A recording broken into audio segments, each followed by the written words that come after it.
students, I hope you all will be fine. I am Asya Jafar and I will teach you Pakistan studies. Today we will discuss Qaid-e-Azam and ideology of Pakistan.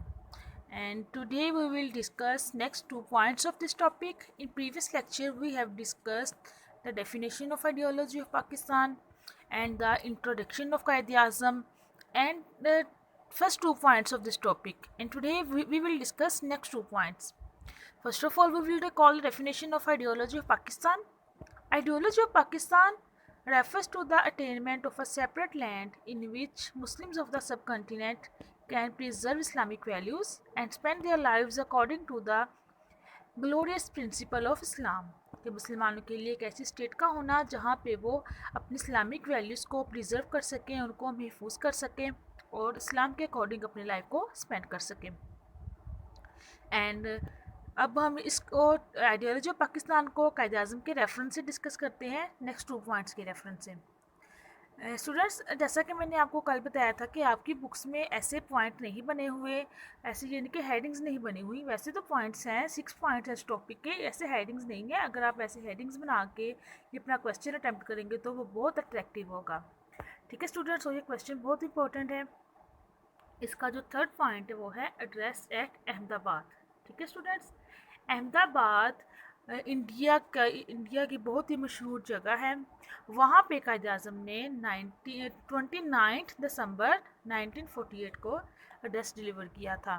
और उस address में कायद-ए-आज़म ने क्या कहा था, पाकिस्तान के बारे में उन्होंने क्या कहा था. He said Pakistan has existed for centuries and north west has remained a homeland of Muslims.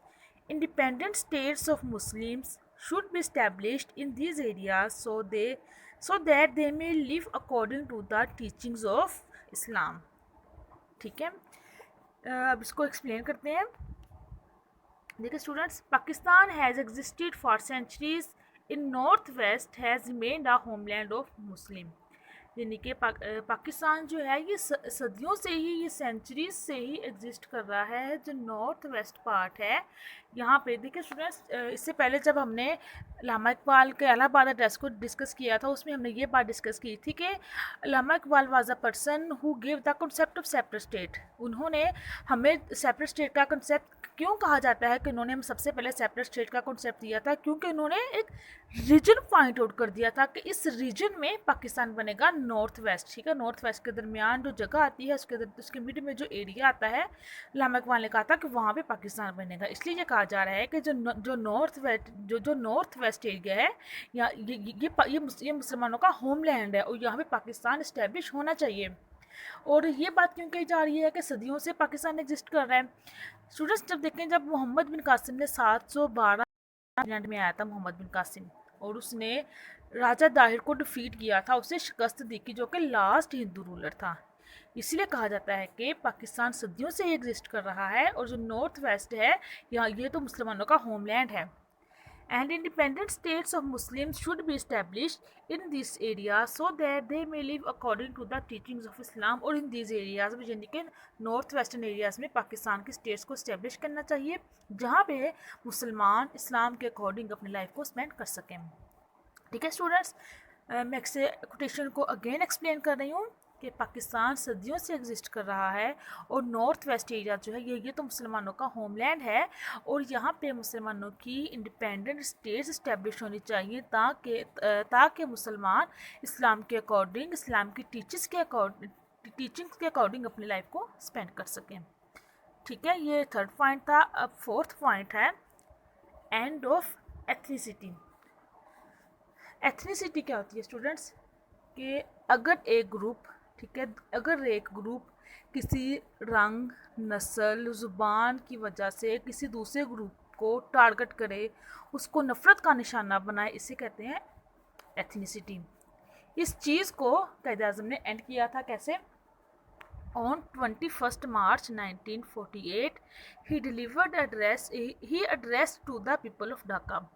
21 March 1948 में उन्होंने ढाका के लोगों से खिताब किया था. And in this address he said we should think about the difference between Punjab, Sindh, Balochi and Pathan. Now we are Pakistani first and last. It's our duty to live like Pakistanis. Means we should think about, अब इसको explain करते हैं, we should think about the difference between Punjabi, Sindhi, Balochi and Pathan. Quaid Azam ने कहा कि हमें पंजाबी, सिंधी, बलोची, पठान इस वजह से अलग अलग रिलीजन्स की वजह से, लैंग्वेज की वजह से, यानी कि अपनी ज़ुबान और इलाके अलग अलग होने की वजह से, कि कोई पंजाबी है, कोई सिंधी है, कोई बलोची है, कोई पठान है, हमें इस बेस पे एक दूसरे से झगड़ा नहीं करना चाहिए। हमें हमें पाकिस्तानी बन के रहना चाहिए। No, we are Pakistani first and last, यानी कि हम पाकिस्तानी हैं और हमें it's our duty to live like Pakistani, और हमें पाकिस्तानी बन के रहना चाहिए। ठीक है, हमें ज़ुबान, रंग, नस्ल या इलाके के फ़र्क को ख़त्म कर देना चाहिए। हमें ये नहीं देखना चाहिए कि अगर कोई पंजाबी है तो वो सिंधी के साथ मिलकर नहीं रह सकता, ये ऐसा बिल्कुल भी नहीं करना चाहिए। हमें ये ऐसे झगड़ों को ख़त्म करना चाहिए और हमें मिलकर रहना चाहिए, और हम पाकिस्तानी हैं, पाकिस्तानी बनकर ही रहना चाहिए। इसके साथ उन्होंने एक बात और क्लियर की, वो ये थी, Beside this, he assured the minorities full security and grant of equal rights. This is a basic teachings of Islam. उन्होंने कहा कि जो माइनॉरिटीज़ होंगी पाकिस्तान में, जो दूसरी अक़वाम है, चाहे वो ईसाई हैं, सिख हैं, कोई भी हैं, उनको भी प्रॉपर के राइट्स दिए जाएंगे। उनके इस वजह से उनको टारगेट नहीं किया जाएगा कि वो मुसलमान नहीं है, चाहे वो कोई भी है, ऐसा पाकिस्तानी, उनको माइनॉरिटीज़ को इक्वल राइट्स दिए जाएंगे। ठीक है स्टूडेंट्स, ये था आज का हमारा टॉपिक। अब नेक्स्ट लेक्चर में हम नेक्स्ट 2 पॉइंट्स को डिस्कस करेंगे और हमारा टॉपिक कंप्लीट हो जाएगा। Thank you so much.